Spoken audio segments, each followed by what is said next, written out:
Alright, welcome to episode 27 of Life is Horror. This will be the VHS episode where I discuss VHS, the new movie, part 6 called 85.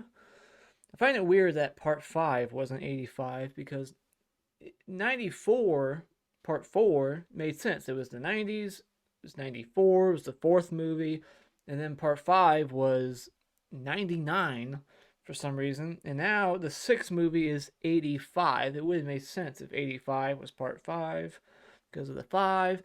And now, so it's weird, it's confusing, it's hard to remember which one's which now. But this is the sixth movie and it's called VHS 85. And I'm going to talk about a couple of other movies as well that are like found footage, like The Outwaters, and one other movie I can't remember for some reason. But there's another movie you'll know.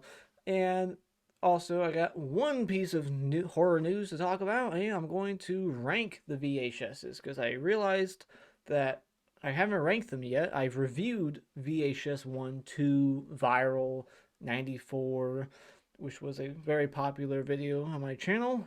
Um, and and then I realized that I forgot to review VHS 99 last year. I watched it, and I think I might have brought it up at some point in my top 10 of 2022 when I was doing like honorable mentions, maybe. But I didn't really talk about that movie much. So, yeah, I'm going to rank this franchise finally. But, there's going to be more movies to come. So maybe I'll do a ranking again in the future when VHS 96 comes out. I don't know what the next one's going to be called, but so yeah, this will be the VHS episode. So get ready for that. But let's talk about some horror news. There's one thing that just came out, and that is that Netflix has announced that they are trying to make more what's it called? Fear Street movies. There's three that came out all in the same year back in 2021. I personally was not really a big fan of them, especially the first one. I think the second one was my favorite. The third one was all right, but the first one I just thought sucked. But yeah, they're based on R.L. Stine's Fear Street books. I think I might have read a couple of them back in like middle school. I used to read his Goosebumps books. The dummy slappy. I used to read that stuff as a kid, but yeah, this doesn't really excite me all that much because, like I said, I wasn't a huge fan of this trilogy. But now they're gonna make it a quadrilogy. They're gonna make more, but it's gonna be more like a standalone film, part four. And the head of Netflix says that they're currently working on a script, trying to get it done, get the best script they can for this standalone Fear Street movie. So nothing, you know, 100% yet. It's not 100%. It's still in the works. Possibility. Might never happen. But that's what's currently being discussed at Netflix. So that's all I gotta say about that. What are your guys' thoughts on the R.L. Stine Fear Street trilogy? What's your favorite of that trilogy? Mine's, I think, the second one. What year was that? Like 1970, like 8 or something. All right, so I guess let's get into these reviews if I can find. All right, so let's start with the reviews. VHS 85. That's right. So this is, of course, a found footage anthology with multiple directors, multiple stories. Got like 4 or 5 stories here.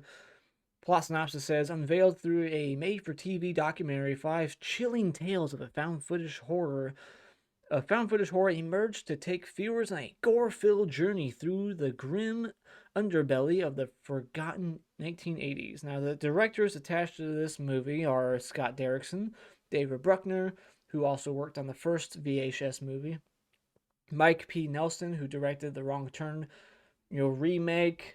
It's very different from the other Wrong Turn movies, but Gigi Guerrero and Natasha Kermani. So, here are my thoughts on VHS 85.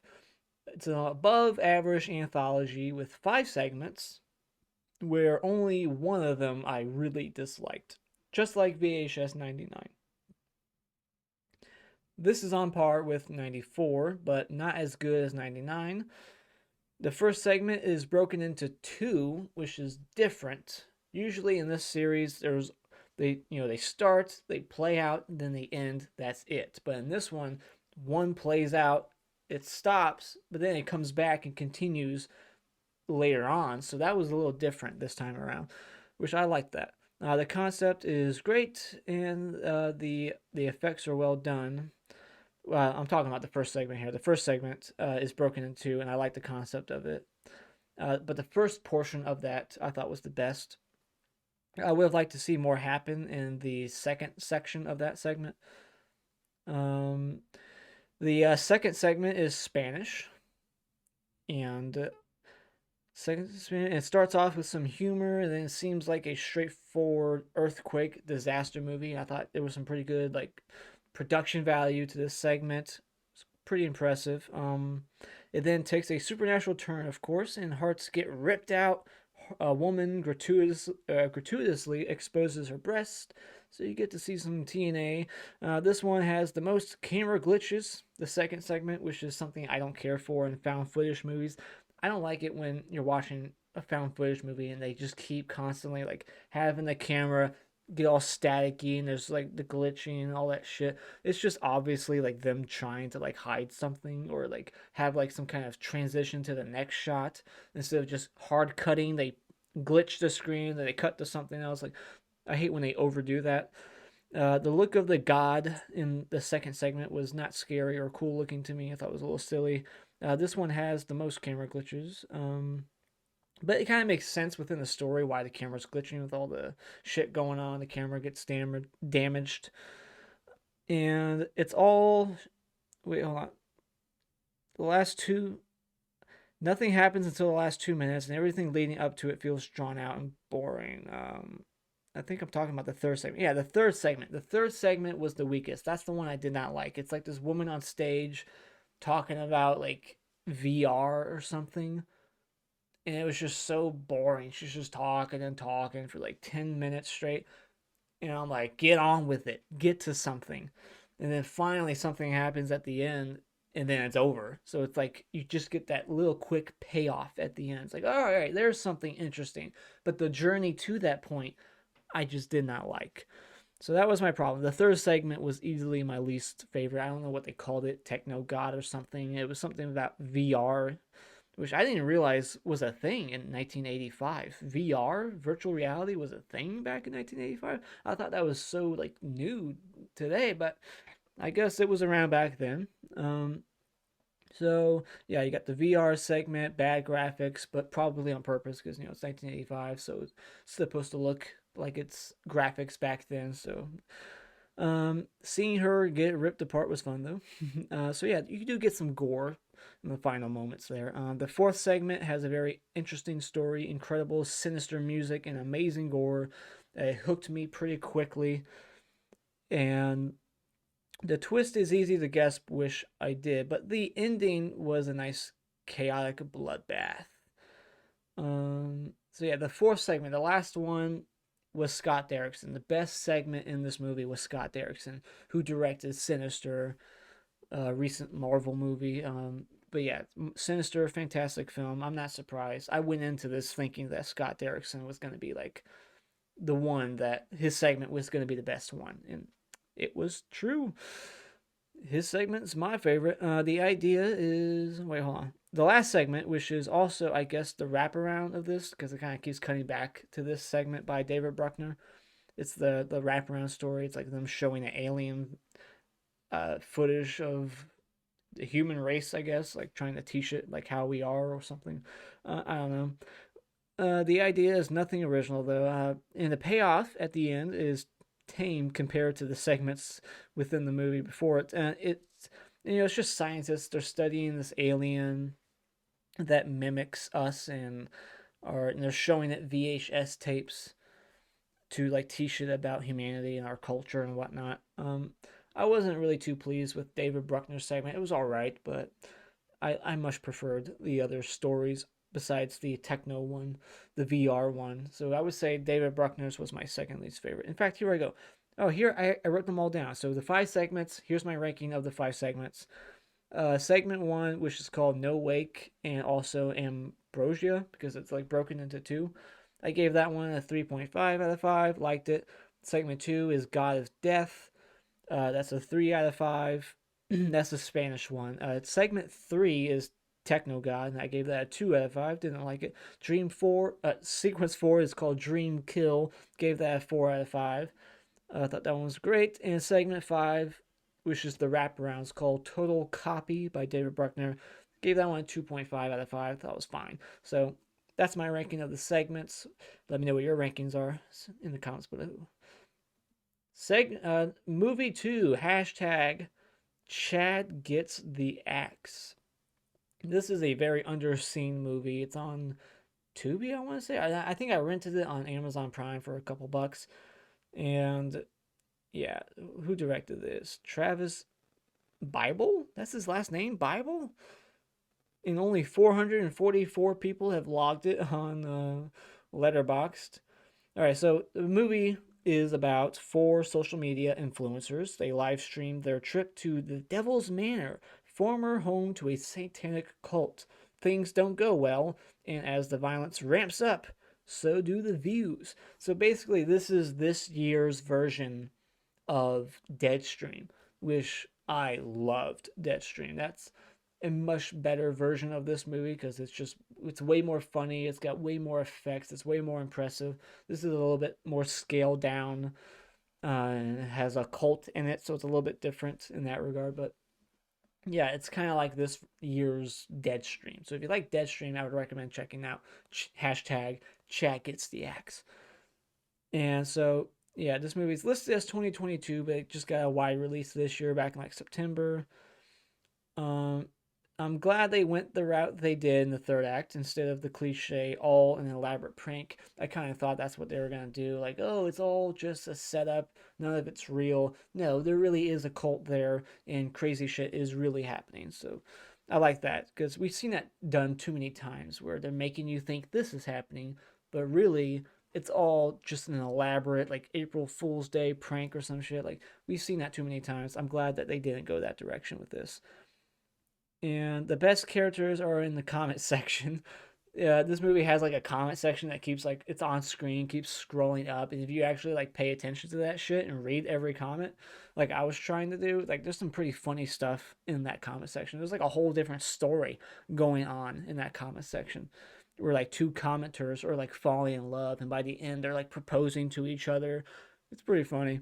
Um, in the comment section, they're like pointing out the flaws in the movie, and it's self-aware, had me chuckling consistently. The cultist masks that they wear were okay, but I don't know why a cult would wear them.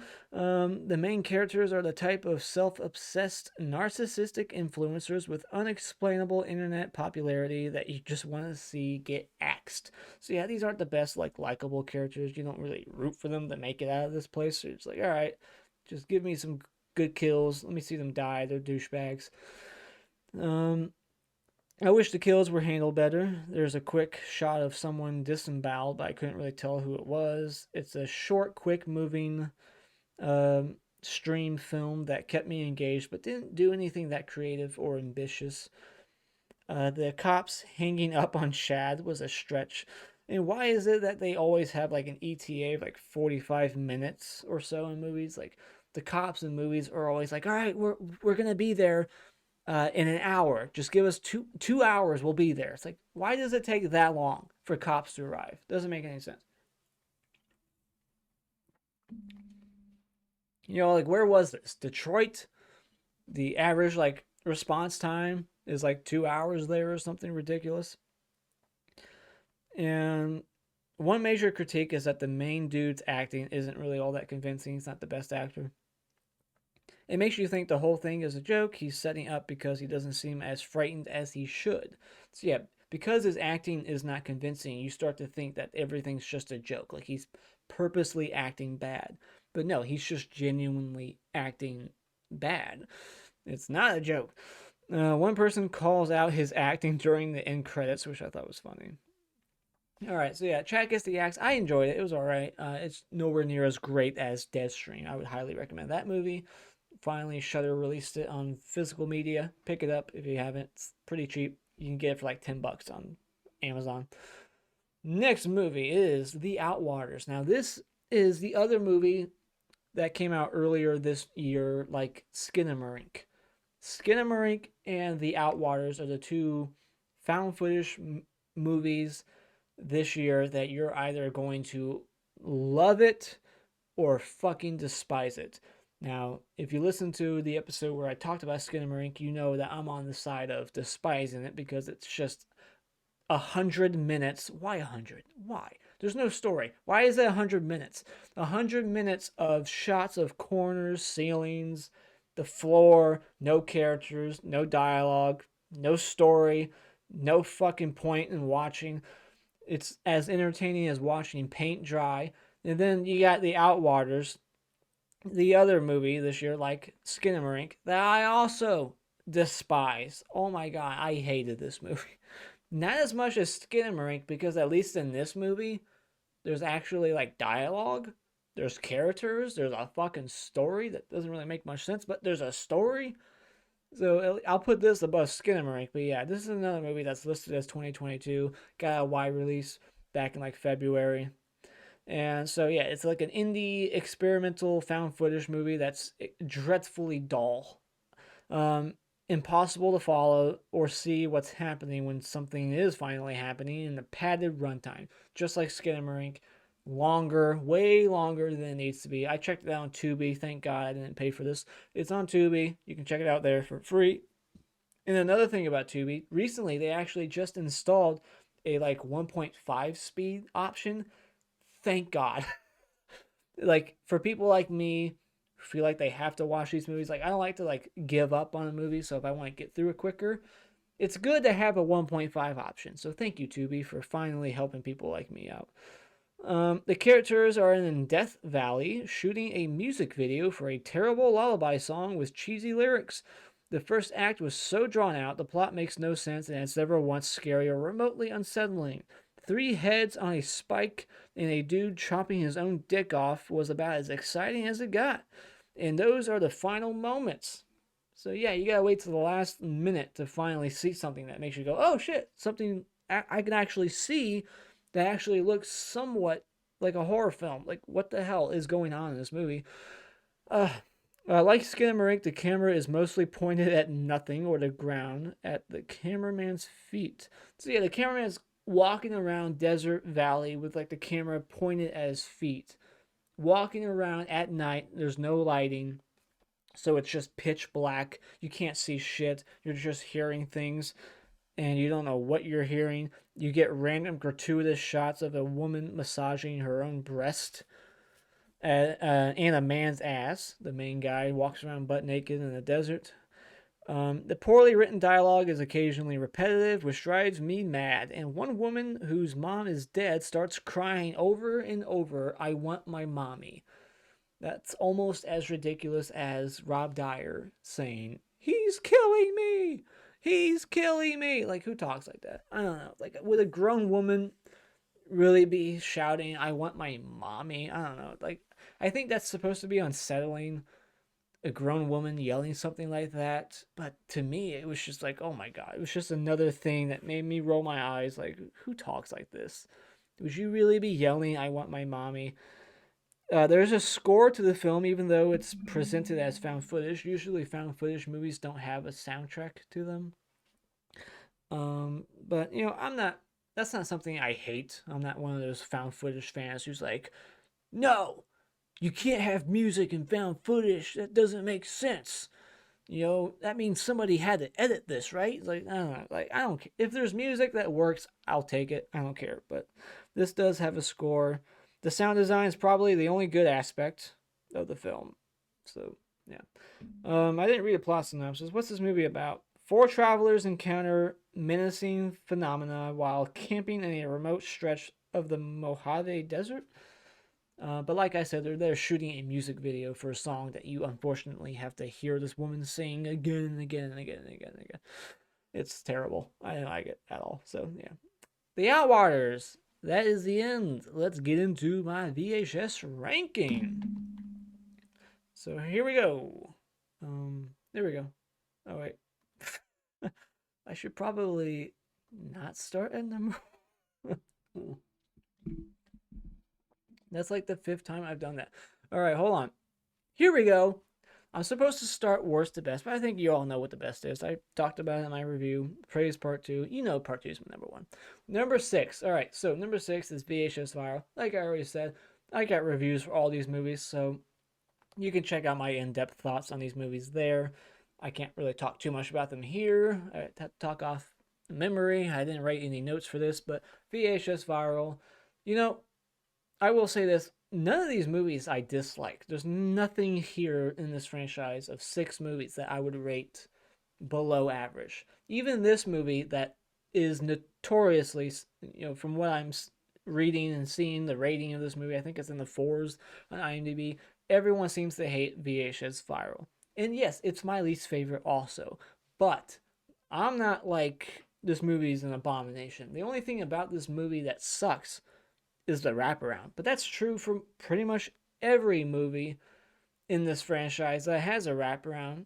They all suck, but this one's the worst. It makes no sense. I have no idea what's going on in this wraparound. It's like an ice cream truck, and it's like broadcasting something. I don't know what's going on. There's like a dog with a fucking fork in its head. Like, what's going on? I don't know.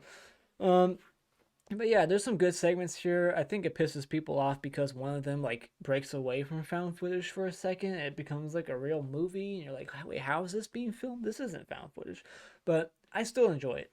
I think the segments are good. The wraparound just sucks. It makes no fucking sense. Next movie, VHS, the first one. Another one with a bad wraparound. But a couple of good segments. The first segment and the last segment are the best ones. The ones in the middle, especially the Ty West one. I love Ty West, his films, like, the recent ones he's been making, Pearl, X. I even like Cabin Fever 2. I'm a defender of that movie. I really enjoy that one. But he cannot make shorts. Like, he is known for like dragging things out when he makes feature length films. Like, he makes slow burns. He likes to draw things out, build tension, and that's not something that you can really do with short films where you're only given like 15, 20 minutes. Like, this segment of his in VHS is so drawn out and boring. I do not like his segment at all in VHS, and I know a lot of people think like that too for a reason. Come on, there's a reason why everyone says that because it's true. I think it really is the weakest segment. Ty West. He's a great filmmaker, but is he a great short film maker? Not really, not in my opinion. Um, but yeah, uh, I enjoyed, like I said, the first segment, and the last segment. Those are the best ones. The wraparound, not really that great. So that's why it's all the way down here at the bottom. Number 5 and number 4, VHS 94. Um, my review for this movie, I'm shocked it got like thousands of views. And I'm kind of pissed because I remember when I recorded that review, I was so tired. It was at the end of a long day. So if you watch that review, I just sound like I just don't want to record. I'm just like, yeah, whatever. Yeah, I thought this was great. Fuck it. Moving on. Next segment. Like, I don't know. I just sound like I don't want to be there. And so then that's the video, of course, that everybody was watching. But my thoughts on this movie, I'll say real quick, is I feel like a lot of these segments they had great endings, but they just kind of took a while to get going, and that's why it's down here at number 4. I think VHS 99 and the other two are better. Throughout. Like, I'm not as bored. Like with this one, like the first couple of segments, it was like you had to wait till the end to get something interesting. Like the whole like Rotma thing or whatever it was called, and what was the other one? I'm like, the funeral home one, slow burn. It was just like you had to wait and wait for it to get going. And I just wasn't really that into it until like the payoff at the end. I was like, oh, that was good. There's some good gore here. The segment by Timo, who worked on, I believe, VHS 2 with Gareth. I think that's the guy's name who did Edwards, Gareth something, who did the Safe Haven episode in VHS Part 2. He directed a segment in this one by himself, and that's the best one in my opinion. So of course, it's my opinion. I don't know why I say that. It's so stupid. It's all my opinion. Um, yeah, that's my favorite segment in this one.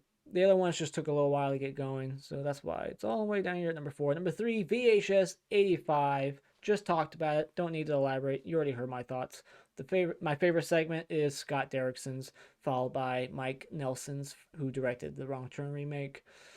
Number 2, VHS 99. I love that they have what's his face Trevor from Grand Theft Auto 5 in one of the segments. Every time I hear his voice, I just think about that game. And I really like a lot of the segments in this one. There's only one I disliked, and I've watched this movie twice now. And the first segment was the one I hated, fucking hated it so much. It was like worst of all, at the time 5 movies. But then when I rewatched it, I still didn't like it because of the characters and their dialogue and the music that they're playing. But they, for some reason, just weren't as like annoying to me. So, sometimes that happens on rewatch. Something's not as bad or good as you remember. And that happened here with the first segment. It's not as bad as I remember. But, the look of the killers in this movie, the like zombie band that comes back or something, they looked pretty cool. There's some good gore in that first segment, but it's still my least favorite. Then you got the second segment, which I believe was the one who, from the director of 47 Meters Down, 1 and 2, in the last Resident Evil movie. I liked his segment. His I think was my second favorite, where it's a girl buried alive, and because I kind of have a little bit of claustrophobia, that kind of resonates with me. I put myself in there. I'm like, that would be fucking terrifying. Being in that situation, and the thing that she sees, she's in a coffin that has like a window, so she can see the dirt above her and everything. So yeah, I really like that segment, and they throw spiders down there with her, so that was pretty creepy. And the third segment was the one with Trevor from Grand Theft Auto. It was like the game show one. That one was pretty cool. It gets really weird at the end, very like Lovecraftian, very supernatural all of a sudden. And number 4, I think no, the fifth one was my favorite. Number 4, that was the guy who did Patchwork, I believe, Tyler something, and I believe he's the guy making It's a Wonderful Knife. It's coming out pretty soon.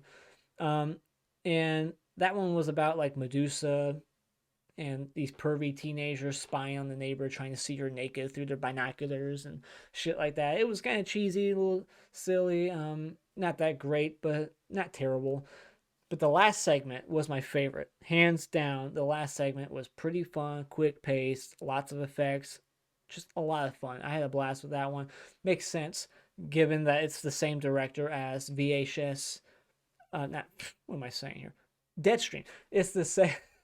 It's the same director as Deadstream, Joseph Winter and his wife. Um, so yeah, they made the best segment, and it makes sense that they saved that one for last. You guys save the best for last, as they say, and they did. So that one was easily the standout for me, was the last segment. And it was everything to do with New Year's Eve, and I like that. They're wearing like the 1999 glasses and everything. That grandma in the chair. There's like this cult, and then they go into hell, and it looks really weird. It's like they're on a different planet, and so yeah, that was pretty impressive. Good effects, and it even has the actress from Deadstream in it as well. So that was pretty cool. That was my best thing. Oh, and this one, something to point out. I don't think this one has a wraparound. This was There was just like this thing they would cut back to every now and then with like those green toy soldiers.